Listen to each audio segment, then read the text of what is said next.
പെട്ടെന്നൊരു അലങ്കാരം ഉണ്ടാക്കാൻ നമുക്ക് പറ്റുന്ന ചെറിയ ഒരു മാവല മതി കേട്ടോ. ഒരു മാവലയും ഒരു പൂവും മതി. അതെങ്ങനെയാണ് അതിൻ്റെ ഇത് വരുന്നത്? അത് ഉണ്ടാക്കുന്നത് എങ്ങനെയാണെന്ന് വെച്ചാൽ നമ്മളൊരു ഇല എടുത്തിട്ട് മാവല എടുത്തിട്ട് ഇതുപോലെ കട്ട് ചെയ്യണം സൈഡിൽ എല്ലാം തിരിച്ചു പിടിക്കുക. തിരിച്ചു പിടിച്ചിട്ട് കണ്ടേ അതിൻ്റെ പുറകെ കൂടെ അതിൻ്റെ ബാക്ക് സൈഡ് കേട്ടോ, ബാക്ക് സൈഡാണ് ഇങ്ങനെ എടുത്തിട്ട് കണ്ട് കട്ട് ചെയ്ത ഭാഗത്തൂടെ നമ്മളൊന്ന് കയറ്റും. ഇപ്പോൾ ഇതിൻ്റെ വല അടുത്ത ഈ പുറവും ഇങ്ങനെ എടുത്ത് നമ്മൾ അല്ലേ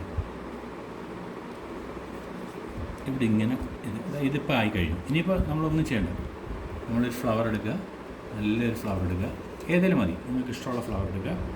ഇവിടെ ഇങ്ങനെ വെച്ചിട്ട് സെറ്റ് ചെയ്യാം. ഓക്കെ, എന്നിട്ട് ഇതുണ്ട്. എൻ്റെ കയ്യിൽ വിരിഞ്ഞ പോകുന്നില്ലായിരുന്നു, തൽക്കാലം ഇപ്പോൾ ഇതേ ഉള്ളൂ. ഇത് നമുക്ക് പിന്നെ നമ്മുടെ വിളക്കിൻ്റെ മുമ്പിലൊക്കെ വെച്ച് കിണ്ടിക്കകത്തൊക്കെ വെച്ചിട്ട് നമുക്കിത് അറേഞ്ച് ചെയ്യാം. Thank you.